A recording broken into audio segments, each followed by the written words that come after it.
ഞാൻ നേരത്തെ സൂചിപ്പിച്ചതുപോലെ തന്നെ നാളെയാണ് ആദ്യ കേസുമായി ബന്ധപ്പെട്ട് മുൻകൂർ ജാമ്യ ഹർജി കോടതി പരിഗണിക്കുന്നത്.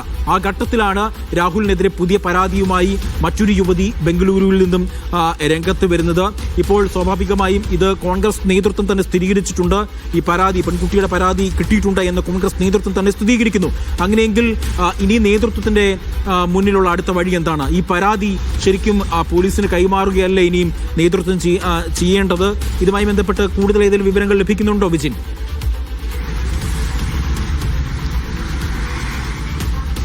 അജി, ഇക്കാര്യത്തിൽ KPCC നേതൃത്വത്തിന് ഉച്ചയോടെയാണ് പരാതി ലഭിച്ചത്. നമുക്ക് കുറച്ച് മുമ്പ് തന്നെ ഈ പരാതിയുടെ പകർപ്പ് ലഭിച്ചിരുന്നു. പക്ഷേ ഇക്കാര്യത്തിൽ KPCC നേതൃത്വത്തിന്റെ കൂടി സ്ഥിരീകരണം വരേണ്ടതുണ്ടായിരുന്നു. അതുകൊണ്ട് തന്നെയാണ് ഇപ്പോൾ ആ സ്ഥിരീകരണം കൂടി ലഭിച്ച ശേഷം നമ്മൾ ആ വാർത്ത നൽകുകയും ചെയ്യുന്നത്. എന്തായാലും KPCC അധ്യക്ഷൻ വ്യക്തമാക്കുന്നത് ഇക്കാര്യത്തിൽ പരാതി ലഭിച്ചിട്ടില്ല എന്ന് താൻ പറയേണ്ട കാര്യമില്ല. അങ്ങനെ ഒരു പരാതി തനിക്ക് ലഭിച്ചിട്ടുണ്ട്. മറ്റ് കാര്യങ്ങൾ, വിശദാംശങ്ങൾ ഇപ്പോൾ വ്യക്തമാക്കാൻ കഴിയില്ല എന്നുള്ളതാണ്. ഈ പെൺകുട്ടി പരാതിയിൽ മറ്റൊരു കാര്യം കൂടി പറയുന്നുണ്ട്. അതിൽ തന്റെ ഈ പരാതി, താനുമായി ബന്ധപ്പെട്ട കാര്യം അത് നിലവിൽ ക്രൈംബ്രാഞ്ച് പരിശോധിച്ചു വരികയാണ്. തന്റെ ക്രെഡിബിലിറ്റി ആര് വേണമെങ്കിലും പരിശോധിച്ചു കൊള്ളട്ടെ എന്നുകൂടി ഈ പരാതിയിൽ പറയുന്നുണ്ട് എന്നുള്ളതാണ്. അതിനർത്ഥം ഇക്കാര്യത്തിൽ രാഹുലിന് കൂടുതൽ കുരുക്ക്, ഈ പെൺകുട്ടിയുടെ പരാതി കൂടുതൽ ഗൗരവത്തിലേക്ക് കാര്യങ്ങളെ എത്തിക്കുന്നു എന്ന കാര്യത്തിൽ സംശയമില്ല. അതുതന്നെയാണ് ഈ പരാതിയുടെ ഭാഗമായി ഉയരുന്നതും. എന്തായാലും ക്രൂരമായ പീഡനം 2023 ഡിസംബറിൽ ഉണ്ടായി എന്നാണ് പെൺകുട്ടി KPCC നേതൃത്വത്തിന് നൽകിയ പരാതിയിൽ പറയുന്നത്. രാഹുൽ മാങ്കൂട്ടത്തിൽ റൂമിലേക്ക് വിളിച്ചു കയറ്റി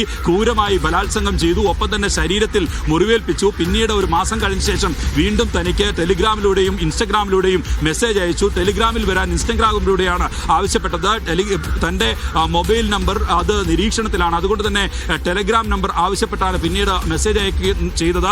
അങ്ങനെ വിവാഹ വാഗ്ദാനം നൽകി, തുടർന്ന് കല്യാണം കഴിക്കാം എന്ന് ഉറപ്പ് നൽകി. അതിനുശേഷമാണ് പീഡനം ഉണ്ടാവുകയും വീട്ടിലേക്ക് വരാമെന്ന് ഉറപ്പ് നൽകി. ആദ്യ ഘട്ടത്തിൽ പെൺകുട്ടി തന്നെ ബന്ധുക്കളോട് ഇങ്ങനെ ഒരു കല്യാണാലോചന ഉണ്ട് എന്ന കാര്യം പറഞ്ഞു. അപ്പോൾ ബന്ധുക്കൾ സമ്മതിച്ചിരുന്നില്ല.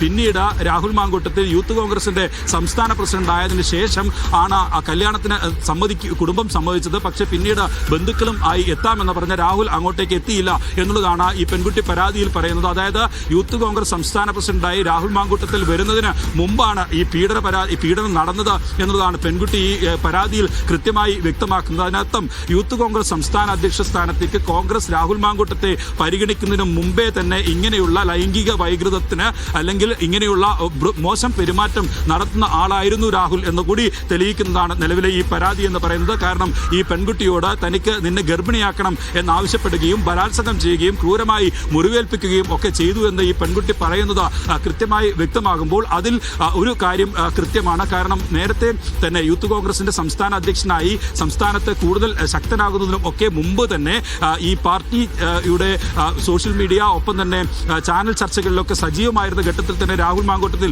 ഇത്തരത്തിൽ പെൺകുട്ടികളെ വലയിലാക്കാനുള്ള എല്ലാ നീക്കങ്ങളും നടത്തിയിരുന്നു. കൂടുതൽ പെൺകുട്ടികളെ ഇങ്ങനെ പീഡിപ്പിക്കുകയും ക്രൂരമായി ആക്രമിക്കുകയും ഒക്കെ ചെയ്തിരുന്നു എന്നതിന്റെ തെളിവ് കൂടിയാണ് നിലവിൽ ഈ പെൺകുട്ടിയുടെ പരാതി. ഇനി തീർച്ചയായും KPCC നേതൃത്വമാണ് കാര്യങ്ങൾ തീരുമാനിക്കേണ്ടത്. പ്രതിപക്ഷ നേതാവ് ഉൾപ്പെടെയുള്ള പ്രതികരണങ്ങൾ ലഭിക്കേണ്ടതുണ്ട്. തെരഞ്ഞെടുപ്പിന് തൊട്ട് മുമ്പാണ് ഇത്തരത്തിലുള്ള പരാതി ഉയരുന്നത്. ഇനി കുറഞ്ഞ ദിവസം 5 ദിവസം മാത്രമാണ് ഇനി ആദ്യഘട്ട തദ്ദേശ തെരഞ്ഞെടുപ്പിനുള്ളത്. അതിന് ഇടയിലാണ് നിലവിൽ രാഹുൽ മാങ്കൂട്ടത്തിൽ എന്ന വിഷയത്തിലേക്ക്, പ്രതിരോധത്തിലേക്കൊക്കെ കോൺഗ്രസ് നേതൃത്വം എത്തിയിരിക്കുന്നത് എന്നുള്ളതാണ്. CPM-ഉം LDF-ഉം ഒക്കെ പ്രധാന പ്രചാരണായുധമാക്കി ഈ രാഹുൽ മാങ്കൂട്ടത്തിനെതിരായ കേസ് ഉയർത്തിക്കൊണ്ടുവരുമ്പോൾ അതിന് മറുപടി നൽകിയത് സർക്കാർ നിയമത്തിന്റെ വഴിക്ക് മുന്നോട്ട് പോകട്ടെ എന്നുള്ളതായിരുന്നു കോൺഗ്രസ് നേതാക്കൾ മറുപടി നൽകിയത്. പക്ഷേ ഇനിയിപ്പോൾ കോൺഗ്രസിന് തന്നെ ഇങ്ങനെ ഒരു 23 വയസ്സ് മാത്രം പ്രായമുള്ള ഒരു പെൺകുട്ടിയുടെ പരാതി ലഭിച്ച സാഹചര്യത്തിൽ ഇനി അതിൽ കോൺഗ്രസിന് എങ്ങനെ മുന്നോട്ട് പോകാൻ കഴിയും? ഇപ്പോഴും പാർട്ടി അംഗമായി രാഹുലിനെ നിർത്തിക്കൊണ്ട് എങ്ങനെ തെരഞ്ഞെടുപ്പിന് നേരിടാൻ കഴിയും എന്നതൊക്കെ ഏറ്റവും പ്രധാനമാണ്. അതിൽ എന്ത് നിലപാടെടുക്കും കോൺഗ്രസ് നേതൃത്വം എന്നുള്ളതാണ് ഇനി അറിയേണ്ടത്. അജി, ഇനി അറിയേണ്ടത് ഏതു തലത്തിലുള്ള നടപടിയാണ് കോൺഗ്രസ് നേതൃത്വം സ്വീകരിക്കുന്നത് എന്ന് ഇനിയും അറിയേണ്ടതുണ്ട്. ഏത് തലത്തിൽ ഈ പരാതിയുമായി യുവതി രംഗത്ത് വന്നു?